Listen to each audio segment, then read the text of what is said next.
Charlotte's Web by E.B.White. Pictures by Garth Williams. Chapter 9. Wilbur's Boast. A spider's web is stronger than it looks. Although it is made of thin, delicate strands, the web is not easily broken. However, a web gets torn every day by the insects that kick around in it, and a spider must rebuild it when it gets full of holes. Charlotte liked to do her weaving during the late afternoon, and Fern liked to sit nearby and watch. One afternoon, she heard a most interesting conversation and witnessed a strange event. "You have awfully hairy legs, Charlotte," said Wilbur as the spider busily worked at her task. "My legs are hairy for a good reason," replied Charlotte. "Furthermore, each leg of mine has 7 sections: the coxa, the trochanter, the femur, the patella, the tibia, the metatarsus, and the tarsus." Wilbur sat bolt upright. "You're kidding," he said. "No, I'm not either. Say those names again. I didn't catch them the first time." "Coxa, trochanter, femur, patella, tibia, metatarsus, and tarsus." "Goodness," said Wilbur, looking down at his own chubby legs. "I don't think my legs have 7 sections." "Well," said Charlotte, "you and I lead different lives. You don't have to spin a web. That takes real legwork." "I could spin a web if I tried," said Wilbur, boasting. "I've just never tried." "Let's see you do it," said Charlotte. Fern chuckled softly, and her eyes grew wide with love for the pig. "Okay," replied Wilbur. "You coach me and I'll spin one. It must be a lot of fun to spin a web. How do I start?" "Take a deep breath," said Charlotte, smiling. Wilbur breathed deeply. "Now, climb to the highest place you can get to, like this." Charlotte raced up to the top of the doorway. Wilbur scrambled to the top of the manure pile. "Very good," said Charlotte. "Now, make an attachment with your spinnerets, hurl yourself into space, and let out a drag line as you go down." Wilbur hesitated a moment, then jumped out into the air. He glanced hastily behind to see if a piece of rope was following him to check his fall, but nothing seemed to be happening in his rear. And the next thing he knew, he landed with a thump. "Oomp!" he grunted. Charlotte laughed so hard her web began to sway. "What did I do wrong?" asked the pig, when he recovered from his bump. "Nothing," said Charlotte. "It was a nice try." "I think I'll try again," said Wilbur cheerfully. "I believe what I need is a little piece of string to hold me." The pig walked out to his yard. "You there, Templeton," he called. The rat poked his head out from under the trough. "Got a little piece of string I could borrow?" asked Wilbur. "I need it to spin a web." "Yes, indeed," replied Templeton, who saved string. "No trouble at all. Anything to oblige." He crept down into his hole, pushed the goose egg out of the way, and returned with an old piece of dirty white string.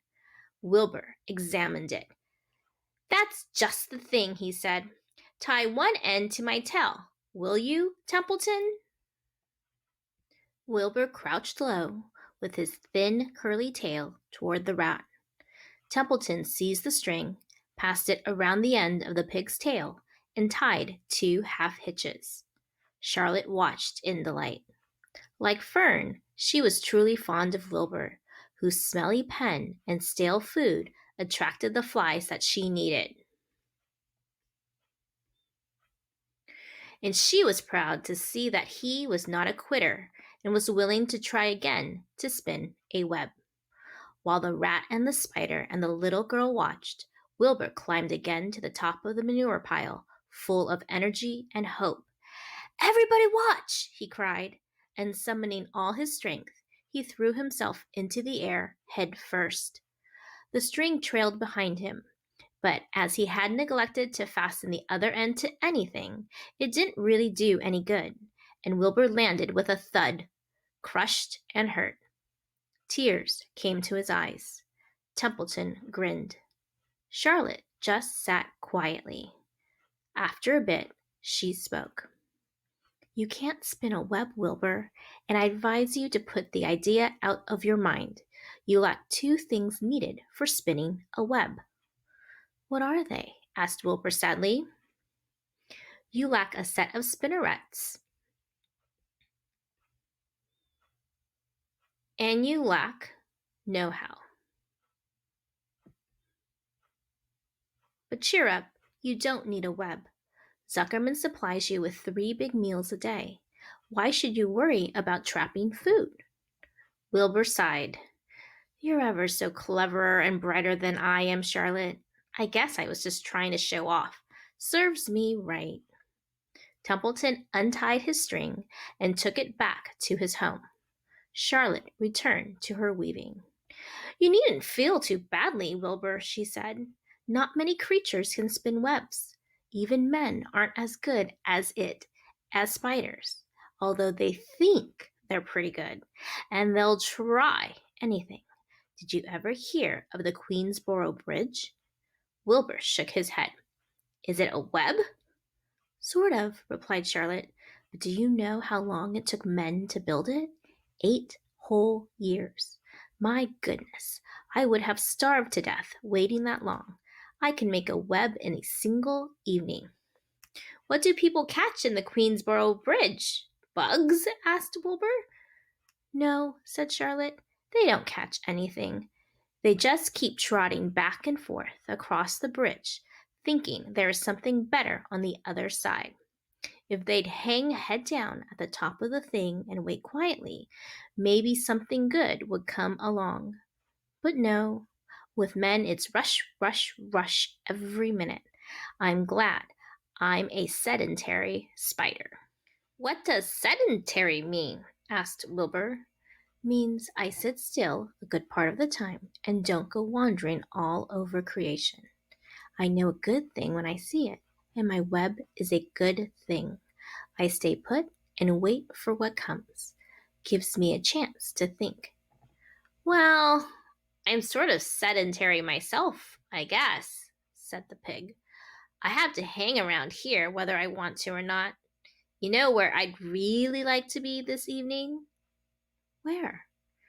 In a forest, looking for beech nuts and truffles and delectable roots, pushing leaves aside with my wonderful strong nose, searching and sniffing along the ground, smelling, smelling, smelling. You smell just the way you are, remarked a lamb who had just walked in. I can smell you from here. You're the smelliest creature in the place. Wilbur hung his head. His eyes grew wet with tears. Charlotte noticed his embarrassment, and she spoke sharply to the lamb. Let Wilbur alone, she said. He has a perfect right to smell, considering his surroundings. You're no bundle of sweet peas yourself. Furthermore, you are interrupting a very pleasant conversation. What were we talking about, Wilbur, when we were so rudely interrupted? Oh, I don't remember, said Wilbur. It doesn't make any difference. Let's not talk about it any more for a while, Charlotte.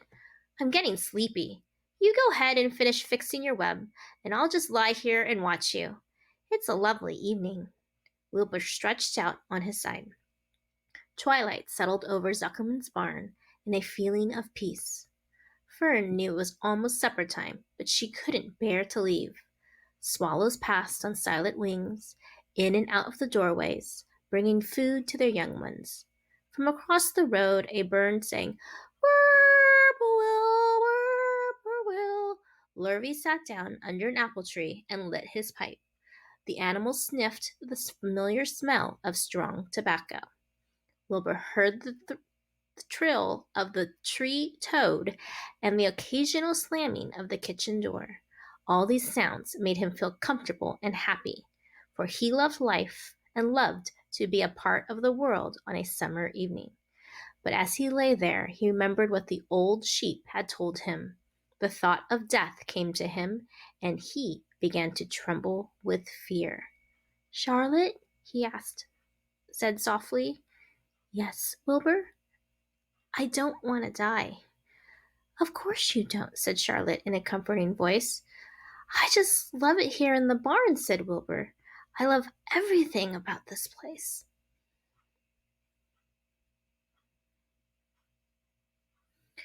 Of course you do, said Charlotte. We all do. The goose appeared, followed by her 7 goslings. They thrust their little necks out and kept up a musical whistling like a tiny troop of pipers. Wilbur listened to the sound with love in his heart. Charlotte, he said. Yes, said the spider. Were you serious when you promised you would keep them from killing me? I was never more serious in my life. I am not going to let you die, Wilbur. How are you going to save me? Asked Wilbur, whose curiosity was very strong at this point. Well, said Charlotte vaguely, I don't really know, but I'm working on a plan. That's wonderful, said Wilbur. How's the plan coming, Charlotte? Have you got very far with it? Is it coming along pretty well? Wilbur was trembling again, but Charlotte was cool and collected. Oh, it's coming all right, she said lightly. The plan is still in its early stages and hasn't completely shaped up yet, but I'm working on it. When do you work on it? Begged Wilbur. When I'm hanging head down at the top of my web. That's when I do my thinking, because then all the blood is in my head. I'd be only too glad to help in any way I can.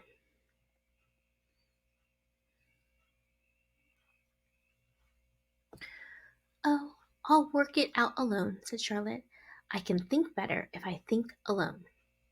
All right, said Wilbur, but don't fail to let me know if there's anything I can do to help, no matter how slight.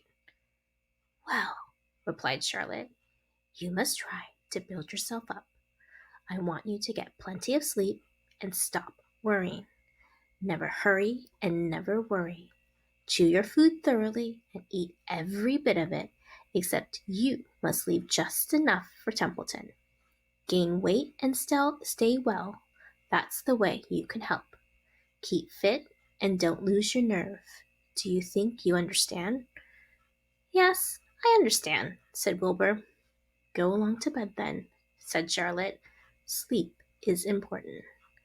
Wilbur trotted over to the darkest corner of his pen and threw himself down. He closed his eyes. In another minute he spoke.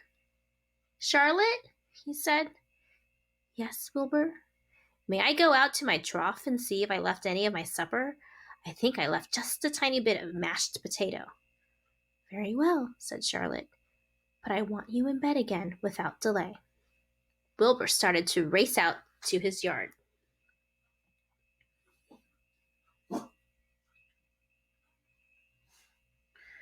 Slowly, slowly, said Charlotte.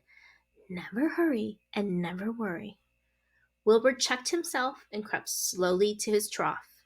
He found a bit of potato, chewed it carefully, swallowed it, and walked back to bed. He closed his eyes and was silent for a while. Charlotte, he said in a whisper. Yes. May I get a drink of milk? I think are a few drops of milk left in my trough. No, the trough is dry, and I want you to go to sleep. No more talking. Close your eyes and go to sleep. Wilbur shut his eyes.